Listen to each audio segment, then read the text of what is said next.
So we are going to begin on business combinations, which is the IFRS 3. And the title of this segment is Acquisition Method. So in the first minutes of this segment, I'm going to explain the acquisition method. But before I begin on the acquisition method, we shall begin by understanding a business combination.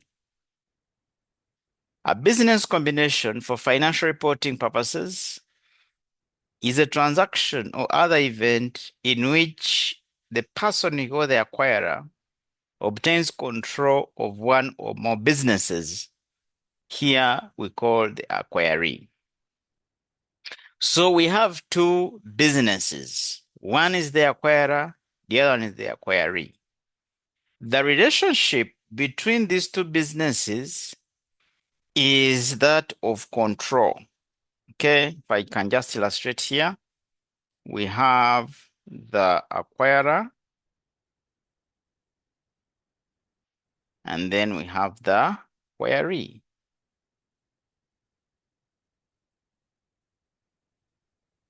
So the acquirer obtains what we shall call control of the acquiree. In simple terms, I should say the acquirer is the parent, the acquiree is the subsidiary. And we shall see under IFRS 10 that we are going to cover next, control is equivalent to 50% of voting power. Of course, voting power is in ordinary what? Ordinary shares. You can only have voting power if you have more than 50% shareholding. You're holding 50% of the ordinary shares. There you have control. So business combinations happen from time to time. It is not something that is, out of the ordinary. Companies buy other companies. Okay? Now, in accounting, under financial reporting, business combinations are accounted for under IFRS 3, which is business combinations. This IFRS 3 seeks to enhance the relevance, reliability, and comparability of information provided about business combinations. That is to say, acquisitions and mergers, and their effects. So these acquisitions and mergers result into business combinations. We must have a standard of accounting for such transactions. So that is why IFRS 3 was published. The standard sets out the principles on the recognition and measurement of acquired assets and liabilities, the determination of goodwill, and the necessary disclosures. So it is a very important standard when it comes to guidance on how we account for business combinations. The standard puts forward some essential key terms. So for avoidance of doubt, the standard defines acquirer. And here we are saying that the acquirer is the entity that obtains control of the acquiree. Then another definition, acquiree. According to IFRS 3, the acquiree is the business or businesses that the acquirer obtains control of in a business combination. Next is acquisition debt. Now, you will appreciate, colleagues, that acquisition debt is very important when it comes to accounting. Debt is important, transaction debt. So acquisition debt is the debt on which the acquirer obtains control of the acquiree, as per IFRS 3 definition. Next is business.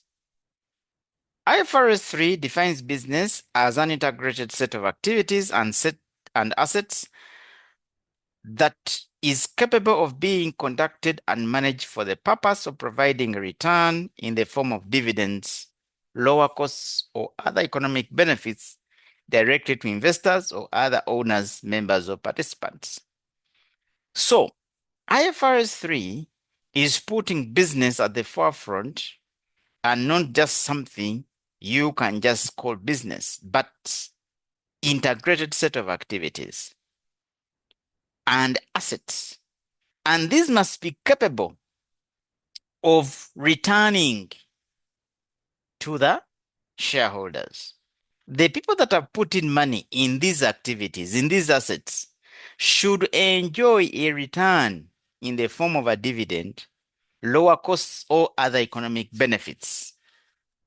And this must be enjoyed directly by the owners, members, or participants in those business activities. The scope of IFRS 3 is to account for business combinations, as I have indicated. But here we see that IFRS 3 does not apply to certain transactions. For instance, joint ventures. You should note that joint ventures are accounted for under IFRS 11. Number 2, acquisition of assets or group of assets that is not a business. If the acquisition of assets or group of assets, like you can purchase an asset, that is an acquisition of an asset. But if it is not a business, then it is not accounted for under IFRS 3. 3, combination of entities or businesses under common control.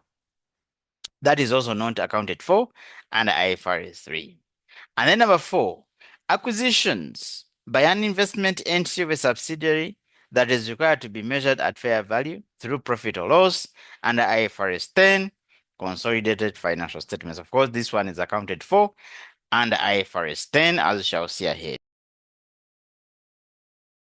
Now, how do we account for these business combinations? And now that brings us to the acquisition method, which is the gist of our discussion in this segment. What is this acquisition method? Acquisition method is a four-step process that is put forward by IFRS 3. There is no other method. This is the acquisition method, which actually used to be referred to as the purchase method. Step number 1 in the acquisition method, we identify the acquirer. So we have identification of the acquirer. Then step number 2, we determine the acquisition date. Step number 3, we recognize and measure the identifiable assets acquired, liabilities assumed, and any non-controlling interest. NCI, formerly called the minority interest in the acquirer, or in the acquiree, sorry. Step number 4, recognition and measurement of goodwill or gain from a bargain purchase. So these, I'm going to break them down in the next 5 minutes, beginning with step number 1, the acquirer. According to IFRS 3, the acquirer is the entity that transfers cash or other assets where the business combination is effected in that manner. The acquirer is the entity that you see issuing its own equity interests where the transaction is affected in that way. The acquirer is the entity with the largest relative size in terms of assets, revenue, and profit. The acquirer is the entity initiating this business combination. This is the parent, remember. So the parent is expected to transfer resources to gain that control. The parent is expected to initiate the business combination because it is interested. The parent is usually large with assets. You cannot find a small company with very small assets acquiring a big one. That's not possible. Okay. Step number 2, we have the acquisition method. Acquisition date, sorry. Step number 2, the acquisition method. Remember, we are still talking about the acquisition method. So step number 2, we determine the acquisition date. And here we're saying that the acquirer considers all the pertinent facts and circumstances when determining the acquisition date. That is to say, the date on which the acquirer obtains control of the acquiree. This acquisition date may be the date that is earlier or later than the closing date. And why is it important? It is important because, as we are going to see ahead, this acquisition date actually demarcates the boundary between what we call pre-acquisition period. Pre is before, and post. let me put it here. And post-acquisition.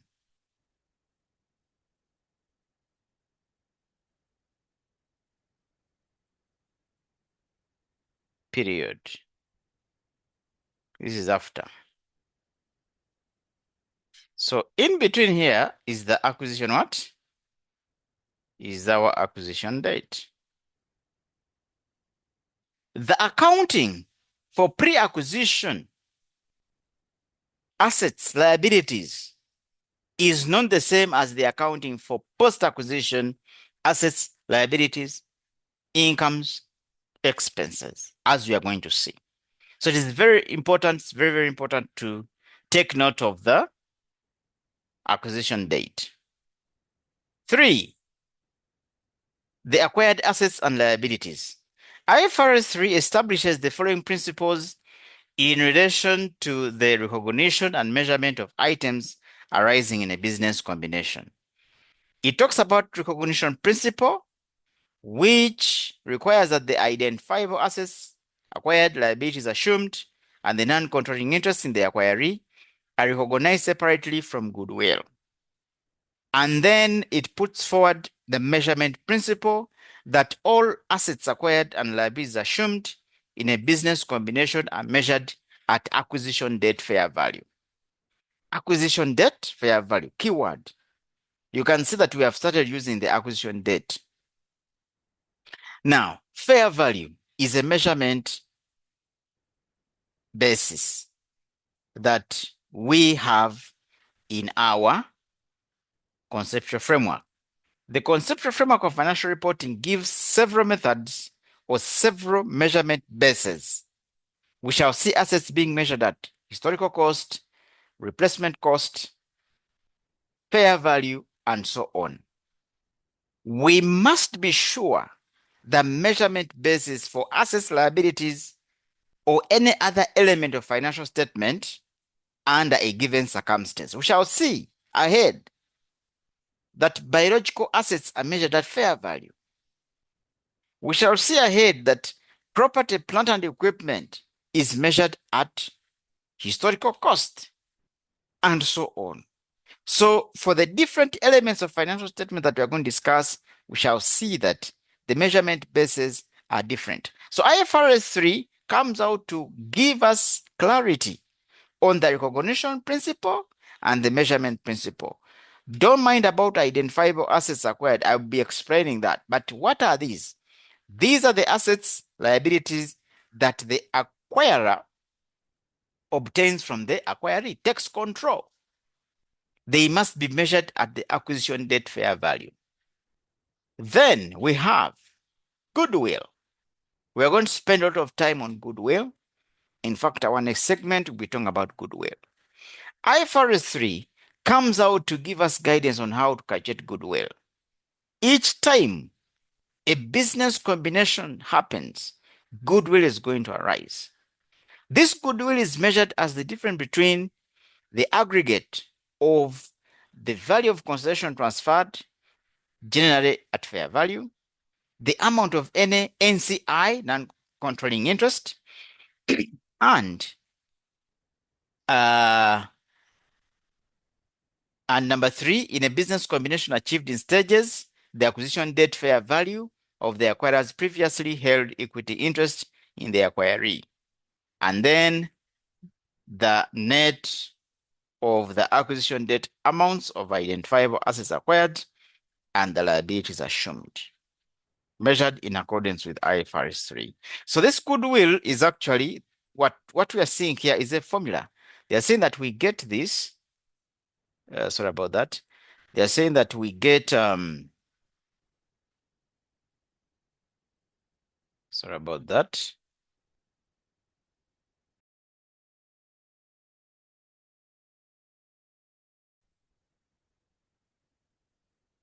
So we get this minus this. That will give us the goodwill. So in the next segment, we are going to talk about goodwill,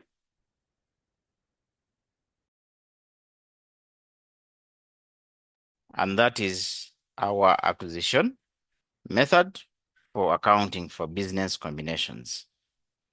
So the next segment is going to follow next, and that is goodwill.